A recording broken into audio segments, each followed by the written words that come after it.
truth spoken here with your host, the maestro Eddie C. McLeod. That's me, y'all.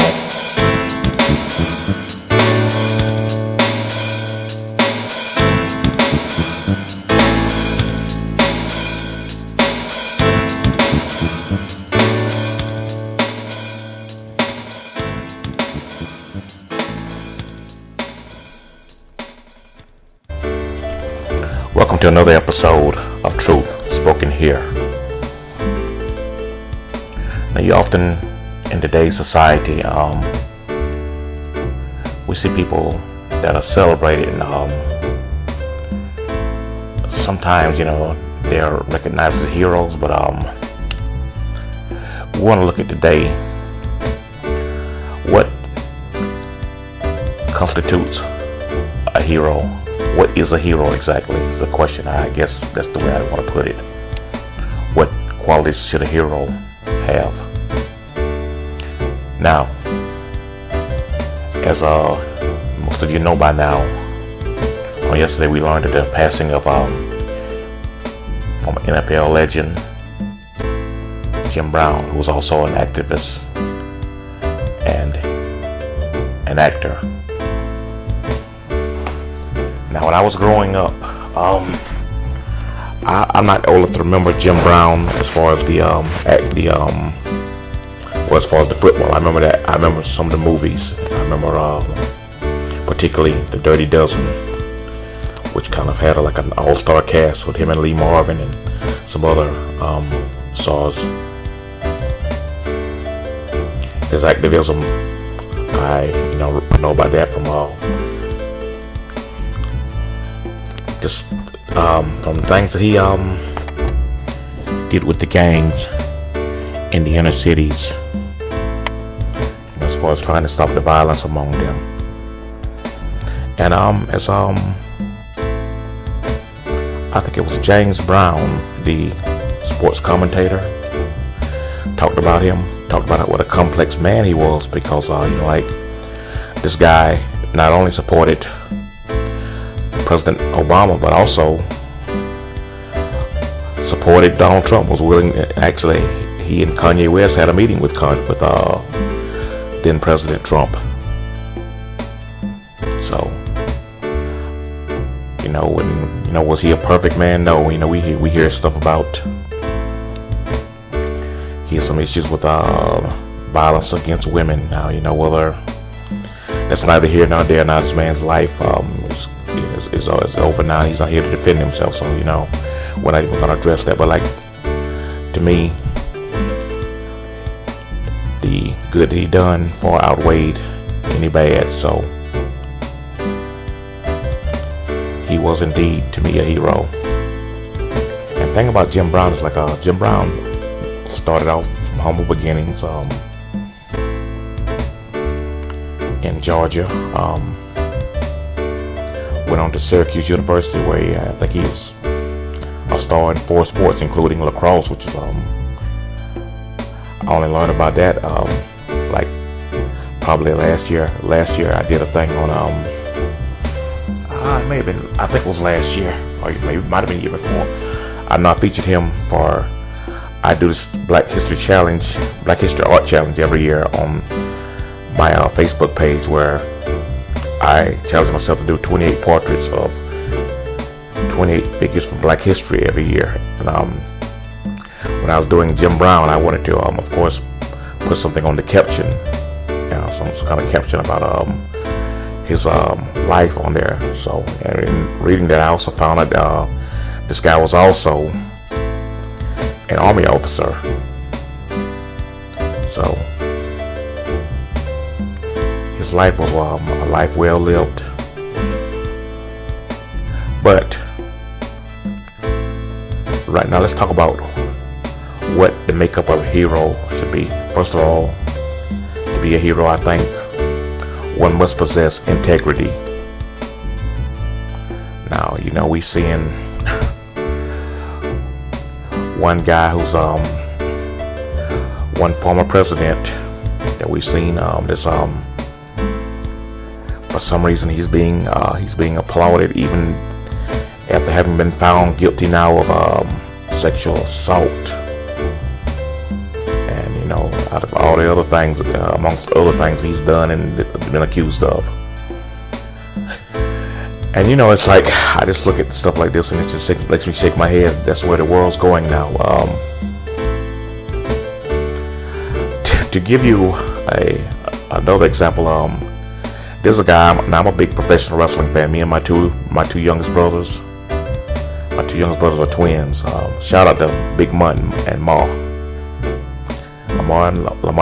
rather. And we're big wrestling fans. Now they have this guy who's been champion on there now. I think going on 1,000 days. His name is Roman Reigns. And this guy is like the worst. This guy has all the worst qualities that you could ever want in a champion. Can't win without getting help from his cousins, or from, you know, without cheating some kind of way. But yet there's a segment of the fans that love this guy. So, you know, like, I guess in their minds he's a hero. That shows where our society is going now. Now, I know wrestling is not life. Wrestling is fake and it's scripted, but still, it is sad that anybody would applaud that kind of behavior. And my thing about my biggest thing with Roman Reigns isn't even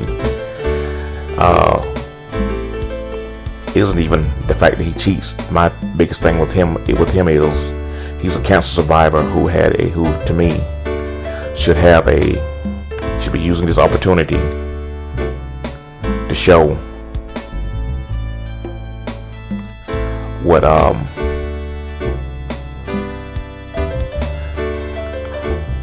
without getting too preachy here or getting on my soapbox, I just think he should be a better role model. Having survived that, I think that, you know, he should have. I don't know how much input the wrestlers have into their character development or whatever, but he should have he should have opted to be a better role model and ride on that thing where you've been a cancer survivor. Ride on that and be an example to people and encourage others who are maybe going through the same thing that he's went through. But anyway, like I said, you still have a certain segment that love this guy no matter what he does, and it's the same way with this guy with the former president whom I'm referring to. You know, of course I'm talking about President Trump. So anyway, now when I think of heroes, I think of guys like Muhammad Ali. Now, when I was a kid growing up, probably about 7 or 8, that's when I think I first became aware of Muhammad Ali, and I wasn't really a big fan because I thought he was just a big mouth braggart, and I didn't care for him. You know, like I think at the time there, he was having the fights with Frazier. I was hoping Frazier would kick his butt, but you know, later on, as I grew older and attained wisdom and knowledge, which by the way are not the same thing. As I attained wisdom and knowledge, I started looking at his views on stuff and his the way he took a stand against the Vietnam War and how he was stripped of his title because he refused to be drafted into the army and stuff. And this is integrity going for. He always was just always the epitome of integrity inside and outside the ring. Well, you know, take the joking aside, how like the way he would berate his opponents before the fight, but you know that's part of the game there. But I mean, like, as far as how he conducted himself inside and outside the ring, for the most part, he was a great example. And to me, he was a hero. Now, in the world of politics, there's only one person that I could say was a hero, and we're fortunate he's still with us. And you know, I want to give him his props before he passes, because I'm talking about former President Jimmy Carter. Jimmy Carter, you know, you can say what you want to make. You said he was not a good president or whatever, but good man, and his legacy goes beyond what he did in the White House. And as far as Christian values, out of everyone in the White House that I've seen in my lifetime, he's the only one I think that got it right as far as like exemplifying Christian values. Now, there are lesser known people who, will never have the spotlight upon them, but their contributions to their communities, to their families, and to their corner of the world is nonetheless important. I want to talk about a young man I've known since he was I met his mom in 1999, I believe it was. This young man then was between the ages of between the ages of 5 and 7, I believe, somewhere along in there. His name is Jason. I'm not going to call his last name, and so I tried to get an interview with this kid because of this young man. Now I tried to get an interview with him, but he declined. And, he's very kind of private and stuff. But to tell you a little bit about Jason. Jason has been dealing with sickle cell his entire life, sickle cell anemia. I've been there personally to witness when some of the crises that he's been through, and yet this young man has continued to make strides in his life. He went to school. I think he was going to school to be a mechanic or something to do with automobiles, and he's received several certifications, and I don't know exactly the specifics of his schooling, but this young man is still trying to live his best life. And, I've always told his mom when I talked to her that Jason's one of my personal heroes.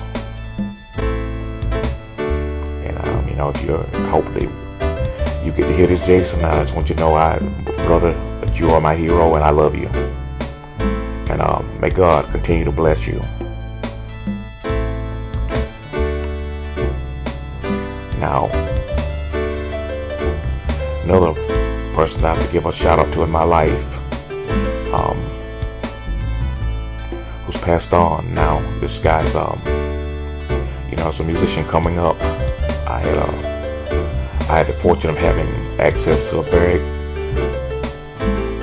good mentor, a guy by the name of Wallace Walker.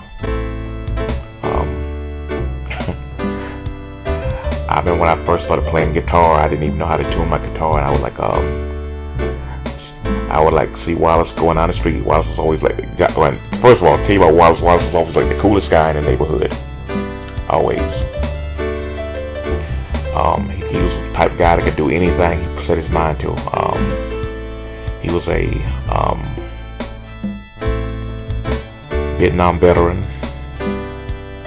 I don't think he actually saw any action in Vietnam, but I know that he was in the army during the time of Vietnam. He was enlisted, and this is when they were doing the draft, and this guy was like, whatever he set his mind out to do, he was gonna almost always be the best. He was gonna be the best at what he did, or give it his best anyway. So he became he was like a mentor for me and several young guys in the community and stuff. Skating, that's basically we used to skate, and Wallace was at the skate rink. Wallace, of course, was always the best. Wallace could do all kind of tricks on skates. Sing, played guitar, showed me a lot because like I said, when I first started playing, I didn't know how to tune my guitar. I had to chase him down and be like, he'd go on the street, he'd holler out the porch or whatever, Wallace, come tune my guitar. And I know sometimes I was overbearing. Sometimes I was probably about 15, 16 then. I know it had to be very aggravating for him, but he was pretty much, he was patient with me and always encouraging to me, and believed in me when I didn't even believe in myself. And not only did he teach me about music and just stuff like that, but also just stuff about life. And I remember when I remember about Wallace, he was very studious. He was always trying to learn new stuff. And I think that's something that I picked up from him, because I'm always like trying to learn new stuff too, whether it be learning a new instrument, a new language, or whatever the case. So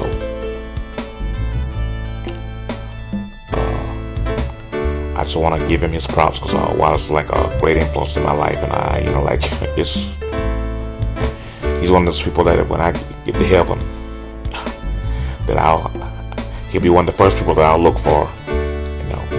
I appreciate you, brother. And I'll never forget you till the day I die. Now, we talked about the qualities that make a hero, and like I said, integrity is one. I think resolve, like being able to stick to say what you mean and mean what you say. That you're letting your actions line up with your words. And we don't see a lot of that now. We see people like saying one thing, doing another. So that falls under integrity also. So I think integrity is the number one character that a hero must possess.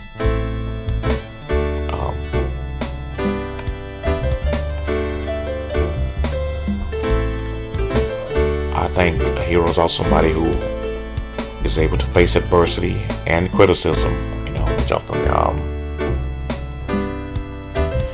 if you're going to be a hero, you're going to face some criticism. You're going to have your detractors and stuff. You got to be able to handle that gracefully. You got to be able to let that stuff roll off you like water off a duck, or whatever they say. So,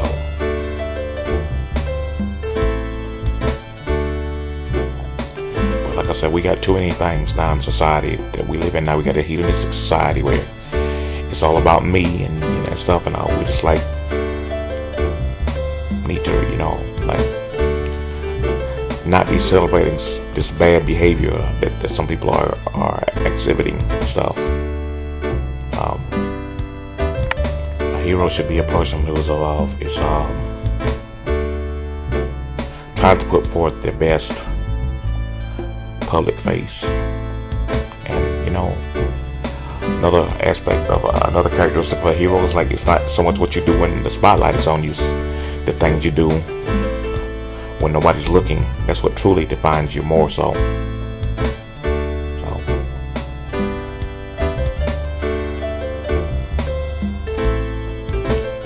So if you got heroes in your life, like whoever they are, like hero could be somebody like the custodian at your school, or just anybody out there that's doing a good job and trying to make the world a better place, or their corner of the world. Like we can't change the world, but we can certainly change our corner of the world. And if everybody does that, and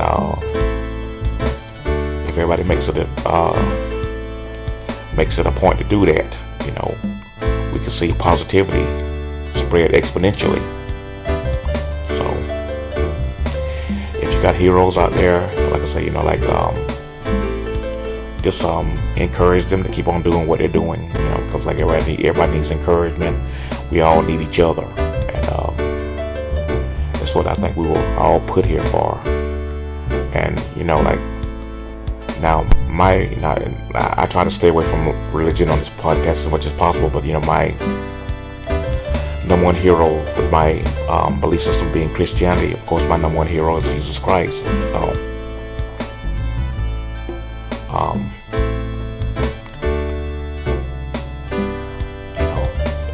they got a saying, for those of us that are Christian, the measuring stick is, when we get in a situation, you think about what would Jesus do. And I think that's a pretty good guideline for us. But like I said, I'm not here to get on my soapbox and promote or discourage any type of religion, but I'm just saying, like, I just want to say, if you got anybody that you see in your community or wherever that is a hero, please encourage them to keep on doing what they're doing. Tell them what a remarkable job that you think they're doing. A kind word goes a long way, and we certainly need more kindness, and we need more heroes in the world today. And that's my podcast for today. Thank you, and may God bless and keep you until next time.